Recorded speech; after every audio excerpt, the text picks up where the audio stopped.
शादी के पहले से ही विभा को कपड़े धोने का बड़ा शौक था। कभी नल के नीचे तो कभी तालाब के पास। अरे मेरी नीली वाली लुंगी नहीं दिख रही है। विभा की अम्मा कहाँ रखी है लुंगी? अरे वो तो विभा ने परसों ही धोकर रखी थी आपकी अलमारी में, देखो वहीं होगी। वो ना मैंने आज धो दी, मुझे लगा कि गंदी हो गई होगी। अरे कैसे गंदी हो गई थी, उसे तो मैंने पहना भी नहीं। हे भगवान, इस लड़की के कपड़े धोने की आदत से परेशान हो गया हूँ मैं। जितना तो घर में राशन नहीं आता उससे कहीं ज्यादा डिटर्जेंट पाउडर का खर्चा है। इसकी शादी करवा दो, शादी जाए अपने घर में ही करे काम, फिर चाहे घर के कपड़े धोने हो या पूरे गांव के। हाँ ठीक बोल रही हूँ, देखता हूँ मैं कोई लड़का। वो दिन भी आ जाता है जब विभा को देखने लड़के वाले आ जाते हैं। लड़की मुझे अच्छी लगी। होने वाली सास कहती है, बेटी अगर कुछ पूछना है तो पूछ लो। वैसे तो हमारी लड़की बहुत ही शर्मीली है, जो बोल दो वो मान लेती है, इसे क्या पूछना होगा। अरे कैसी बात कर रही हो माँ, मुझे इन लोगों के घर रहना है, सवाल तो कई है। हाँ हाँ बेटा पूछ लो ना, क्या पूछना है। आप लोगों के घर कपड़े कौन धोता है? सास का मुंह बन जाता है। देखो अगर तुम ये कहना चाहती हो कि तुम्हें कपड़े धोने नहीं आते तो सुन लो, कपड़े मैं ही धोती हूँ, लेकिन तुम्हारे आ जाने के बाद मैं रुमाल तक नहीं धोऊंगी। अरे चुप रहना भाग्यवान, बहू बेचारी घर आई नहीं, उसे डराना शुरू कर दिया। वो क्या है ना बिटिया, अभी तक तो ये कल्लू की माँ ही धोती थी, लेकिन अब तुम्हारे पापा तो दहेज में वॉशिंग मशीन देंगे ही। तभी विभा की माँ बोल पड़ती है, सवाल भी पूछा तो क्या, वैसे भाई साहब मशीन की तो फिर भी कपड़े धोने की कैपेसिटी होती है, मतलब जो बिटिया दे रहे हैं ना विभा, इसे कपड़े धोने का बहुत शौक है। ये आप लोगों के क्या आस पड़ोस गांव मोहल्ले सबके कपड़े धो दे और उफ तक ना करे। बाहर देखा नहीं आपने कितने कपड़े सूख रहे हैं, सब हमारी बिटिया ने ही तो धोए हैं। बस भी करो ना माँ, शर्म आ रही इतनी तारीफ सुनकर। और तो और एक दाग निकाल कर दिखाओ तो मान जाऊँ। हाँ अच्छा माफ करना बेटा, मैंने गलत समझा, हमें तो रिश्ता बहुत पसंद है। और ऐसे जुड़ जाता है रिश्ता कपड़े धोने का शौक रखने वाली विभा का। उसकी शादी हो जाती है कोयला फैक्ट्री में काम करने वाले कल्लू के साथ। शादी के बाद अचानक विभा चिल्लाती हुई सास के पास आती है, सासू माँ, अरे सासू माँ कहाँ है आप? ये तो धोखा है, धोखा दिया आप लोगों ने मुझे। इसे ससुर के चक्कर के बारे में पता चल गया। अरे तो उसमें तुझे क्यों धोखा मिला है? अरे नल में पानी नहीं आता, कपड़े कैसे कब धुलेंगे?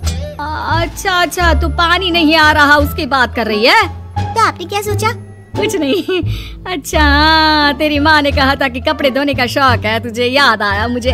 शौक बोलकर कपड़े धोने वाले मेरे जुनून को कम ना आके सासू माँ, कपड़ा धोना मेरा गुरूर है। तभी पति भी वहाँ आ जाता है। अभी मैंने इसे सनी देओल की फिल्म दिखाई है, उसी के डायलॉग मार रही है माँ। अच्छा सुन, साफ बता रही हूँ, पानी सुबह 4 से 6 और शाम को 10 से 12 आता है, समझी?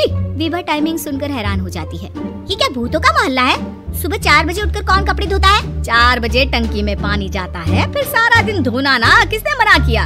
अरे कैसी बात कर रही है, 200 लीटर की टंकी में कितने कपड़े धो लूंगी मैं, सुबह ही उठ जाऊंगी मैं। अब क्या था, विभा सुबह 4 से लेकर रात के 12 बजे तक कपड़े ही धोती रहती।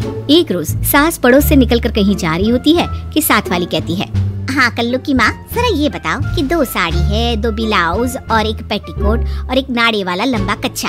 हाँ तो? अरे तो क्या, कितना लोगी धुलाई ये बताओ। धोबन दिख रहे हैं हम क्या? हमारे पति सरकारी नौकरी से अभी रिटायर हुए हैं और बेटा सुपरवाइजर है कोयला फैक्ट्री में। धोबन समझ रखा है हमें। हाय रे कल्लू की अम्मा, माफ कर दो, वो तो मोहल्ले में यही सब बता रहे थे कि तुमने बहू को कपड़ा धुलवाने के काम में लगा दिया है। सास को पड़ोसन की बात सुनकर गुस्सा आ जाता है। वो घर पहुंचती है जहां घर के बाहर ही इतने सारे कपड़े सूख रहे होते हैं जितने कि किसी धोबन के घर पर। अरे ओ कल्लू की दुल्हन, बाहर निकल। माँ जी यहीं आ जाओ, बाथरूम में चादर धो रहे हैं हम। अरे अभी हम धोते हैं, तुमको बाहर निकलो। ये आस पड़ोस वाले बोल रहे हैं कि हम बहू से कपड़े धुलवा कर उसे कपड़ा धोने वाली बना दिए हैं। अरे छोड़ो ना माँ जी, किन लोगों की बातों में आती हो? आस पास के लोगों का तो काम ही होता है कि वो किसी तरह सास बहू को लड़ा दे। बहू सारे घर के कपड़े धोती है, ये क्या कम है? बोलिए।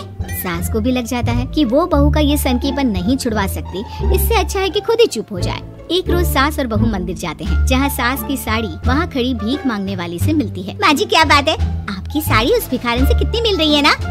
हाँ देखो तो दोनों की साड़ी मिल रही है। क्या बात है कल्लू की अम्मा, तुम खुद को तो अफसर की बीवी बताती हो और ऐसी सिंपल सी प्लेन साड़ी पहनकर घूमती हो। सिंपल और प्लेन नहीं है ये साड़ी। तो क्या सोने के धागे से फूल बने हैं? कुछ भी सासू माँ, कुछ भी। हाँ बने थे इस साड़ी में सोने के धागे से फूल। मेरे पति लेकर आए थे मद्रास से स्पेशली मेरे लिए 10,000 की। ताहे भाई साहब इस भिखारन के लिए भी सेम टू सेम साड़ी लेकर आए होंगे 10,000 की। सास उस वक्त कुछ नहीं कहती, लेकिन बहू के साथ घर आती है और अलमारी से एल्बम निकाल कर लाती है। ये साड़ी देख रही है, ये वही साड़ी है जिसे मैंने अभी पहना था। इस साड़ी में ये जो चमकदार फूल दिख रहे हैं ना, ये सोने के धागों से काटे गए हैं। लेकिन तू लोकल वॉशिंग मशीन ब्रश से घिस घिस कर सारे फूलों को निकाल कर साड़ी प्लेन कर दी। मुझे माफ कर दीजिए सासू माँ। और तो और, जब मैंने तुझे तेरी गलती के लिए कुछ नहीं कहा, लेकिन तूने तो सबके सामने मेरा मजाक ही बना दिया। क्यों? बहू को समझ में आ जाता है कि अब से उसका कपड़े धोना बंद।